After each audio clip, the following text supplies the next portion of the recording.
Salve, salve, você que acompanha a Análise Verdão aqui no YouTube. Meu nome é Leonardo Suzuki, sejam bem-vindos a mais uma análise pós-jogo. Pois é, meus amigos, essa vai ser triste, viu? Acho que a palavra é frustrante, sabe? O resultado de hoje pro Palmeiras é frustrante.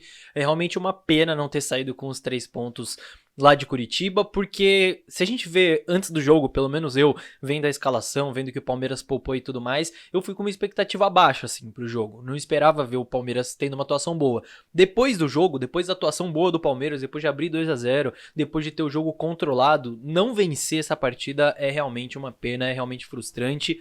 Então, cara, tem muita coisa para analisar no vídeo de hoje, desde a formação do Palmeiras, como o Palmeiras entrou com tantos desfalques, como jogou bem, como acabou tomando um empate. Vou falar sobre aquele lance do pênalti lá do Endrick, vou falar sobre essa decisão de poupar no Campeonato Brasileiro, enfim, várias reflexões para trazer aqui para analisar. Então, vem comigo, eu sei que você tá frustrado também, então vamos dividir isso, vamos desabafar junto, vamos analisar essa partida do Palmeiras, esse empate por 2-2, certo? Perdão.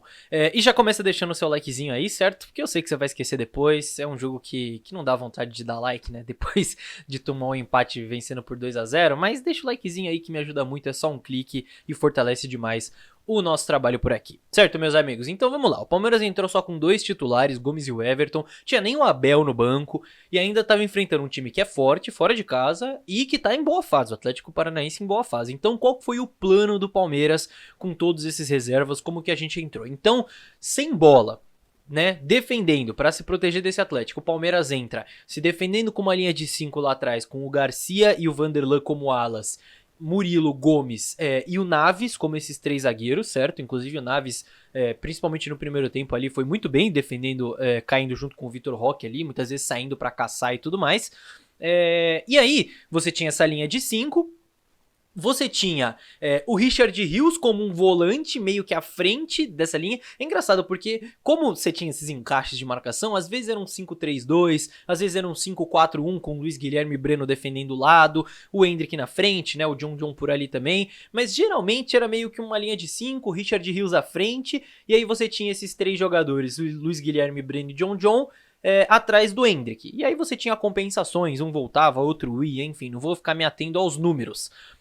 Mas defensivamente era meio que isso. Acho que o grande problema estava nesse volante único, nesse único volante ali à frente da linha de 5, tendo que cobrir um espaço muito grande, por isso que tinham essas compensações, e por isso que também muitas vezes os jogadores da linha de 5 desgrudavam muito, para não deixar ninguém receber nesse espaço ali do meio campo sozinho, para não deixar ninguém do Atlético receber sozinho por ali. Muitas vezes o Gomes saía, o Naves saía, um dos alas saía para combater. Isso deu certo em boa parte ali do jogo, quando o Palmeiras estava jogando com 11, né? Mas foi basicamente isso. E com bola, você tinha a saída de 3 mantida com os 3 zagueiros, os 2 alas abrindo o campo, o Richard Rios sendo esse primeiro volante, e aí você tinha esses 3 jogadores atrás do Endrick, né? Breno, John e Luiz Guilherme. Geralmente você tinha o Luiz Guilherme voltando para ajudar nessa saída de bola junto do Richard Rios, porque um volante ali sozinho é muito complicado para você sair jogando, então tinha o Luiz Guilherme voltando, e o John e o Breno se movimentando bastante, saindo de fora para dentro, de dentro para fora e tudo mais, para tentar criar as oportunidades. E isso dá certo, e o Palmeiras funciona dessa forma, tanto que o nosso primeiro gol, depois eu falo sobre o pênalti perdido, sobre a não expulsão e tudo mais, tá? Vamos falar da parte tática primeiro.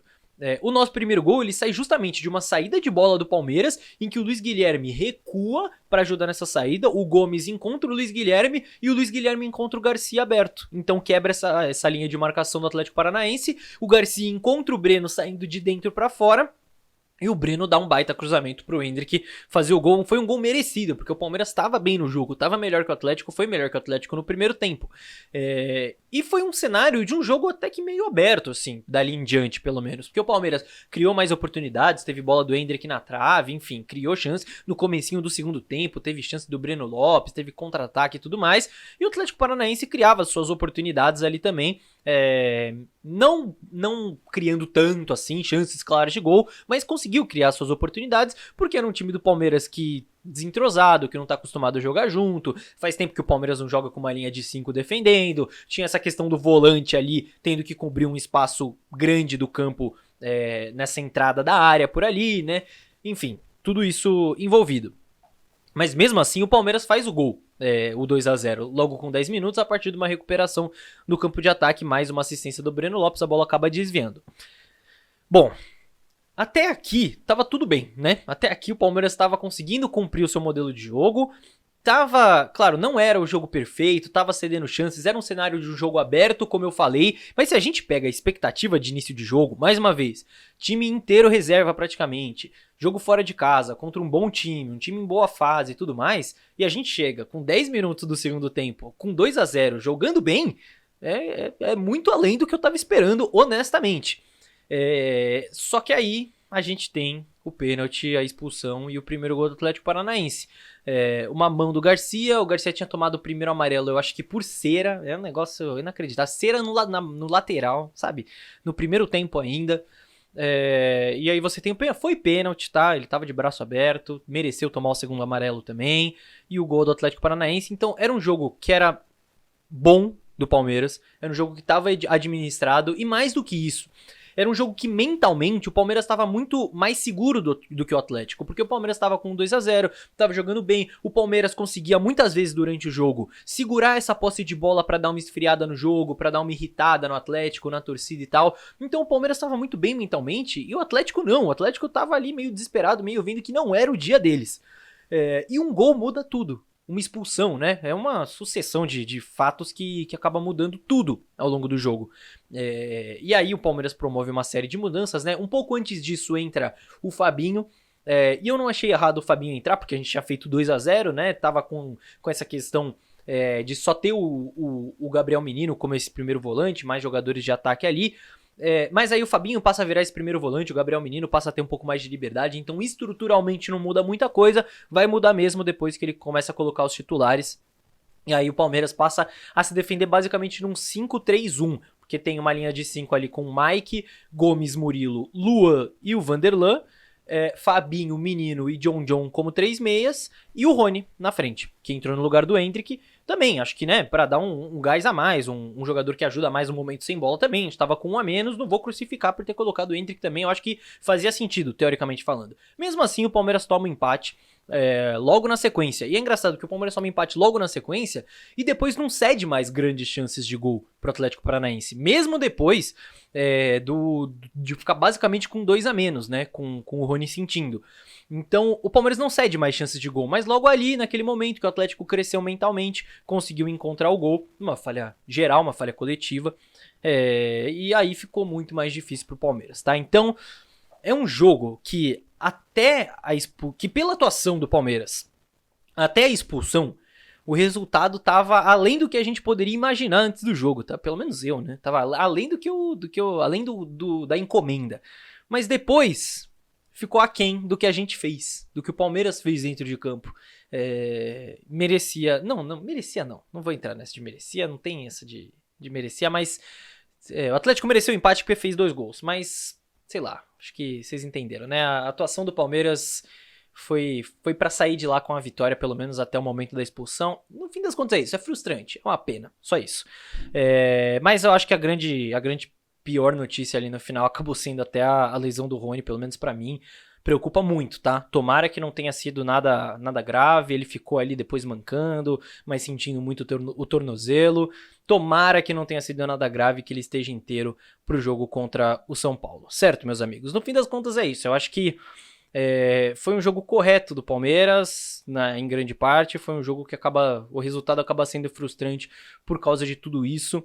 E vacilo nosso também, tá? Vacilo do Palmeiras de ter construído esse 2-0 e acabar cedendo esse empate depois. Agora, voltando para o começo do jogo, vamos falar do que aconteceu ali no começo.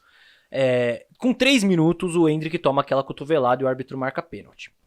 Eu não sou especialista em arbitragem, então eu não vou me alongar em questão de arbitragem. Mas o Garcia tomou um dos amarelos por cera, como eu disse. E foi determinante para ele ser expulso. No final do jogo, o Vitor Roque toma um amarelo por catimba. Era uma falta pro Palmeiras, que ele chuta a bola mais pra frente ali, pra dar aquela esfriada, sei lá, e toma um amarelo por catimba. O Zé Ivaldo deu uma cotovelada no rosto do Endrick. Assim, ele olha, vê onde tá o Endrick e solta o cotovelo com força. Não foi uma esbarrada. e isso gera um amarelo. Mais uma vez, eu não vou entrar no mérito da regra, porque eu não sou especialista em arbitragem. Mas caramba, a cotovelada na cara é amarelo e uma cera é amarelo. Uma cera na cobrança de lateral, no primeiro tempo ainda. E uma catimba é amarelo. Caraca. Bom, não preciso nem falar que se tivesse sido expulso, o jogo teria sido outro também, né? E quando o Garcia foi expulso, não teria ficado com um a menos. Mas enfim, o jogo teria sido completamente outro. Para além disso, eu preciso fazer minha corneta pro próprio Palmeiras também a partir do momento em que o pênalti é marcado. Como que existe indecisão no batedor de pênalti? Gente, pelo amor de Deus, isso não pode existir um negócio desse. Não tem o menor cabimento ter um pênalti pro Palmeiras e os jogadores não saberem quem bate. Pelo amor de Deus, gente, isso não tem o menor cabimento. Então, isso é uma crítica que eu tenho que fazer, porque o Palmeiras tem o seu batedor oficial, que é o Veiga, e tem que ter o seu próximo batedor oficial, que na minha cabeça era o Gomes, e o Gomes estava em campo, mas quem bate é o Endrick. Ah, mas o Endrick queria bater. Meu amigo, não ligo. O Palmeiras tem que ter essa hierarquia. O Veiga tá em campo, é o Veiga que bate. Tanto que contra o Botafogo, que o Veiga perdeu o pênalti, muita gente criticou que, putz, o Veiga não devia ter batido porque ele não tava bem no jogo, já tava imaginando que ele ia perder. Eu não fiz essa crítica porque, pra mim, se tem um batedor oficial, é ele que bate. Veiga tá em campo, o Veiga bate. Se o Veiga não tá em campo, quem é o próximo? É o Gomes? Então vai lá o Gomes e bate. Se o Endrick quer bater pênalti, ele que suba nessa hierarquia e se torne o batedor oficial, o segundo batedor oficial, enfim. Pra mim não tem cabimento isso, ter um pênalti e ninguém saber quem é que bate o pênalti. E pra além disso também, a partir do momento que o Endrick vai bater, não dá pra bater daquele jeito também, pelo amor de Deus, né? Mas depois ele faz o gol dele, pelo menos, e se redime nesse sentido. Enfim, precisei fazer essa crítica também, pra vocês verem que tem muita coisa que envolve, né, a derrota. Tem essa questão da expulsão, que realmente, quando a gente olha pra isso, a gente pensa, pô, o jogo poderia ter sido diferente, né? A gente não jogaria tanto tempo com um a menos assim. E teria, basicamente o jogo inteiro com um a mais. Mas tem o demérito do Palmeiras também, tem tudo envolvido, tá? Enfim, é frustrante, é triste. Agora, falando sobre essa questão do Palmeiras poupar. O Palmeiras claramente priorizou a Copa do Brasil aqui, tá? Não tô nem falando do Arthur, porque o Arthur foi um trauma no calcanhar, um negócio que ele nem vai jogar na quarta, tem nada a ver. Mas o Palmeiras viajou com alguns jogadores titulares que ficaram no banco. Rony, Mike, Menino, Piquerez, Luan, enfim, depois entraram, mas anyway. Fora Dudu e Veiga, que nem viajaram. Então, claramente, o Palmeiras poupou a Copa. É claramente um sinal de que se o Palmeiras tiver que escolher entre a Copa ou o Brasileiro, o Palmeiras vai escolher a Copa. Eu acho errado? Eu não acho errado. O Palmeiras vai jogar um clássico contra o São Paulo, num mata-mata de Copa do Brasil. É claro que se é pra escolher esse jogo ou um jogo de Brasileiro, a gente vai acabar escolhendo priorizar esse jogo de Copa. Não acho que tá errado. Porém, se preparem. Pois é, se preparem para jogos como esse. Como esse contra o Atlético Paranaense e daí até para baixo. Porque a gente vai...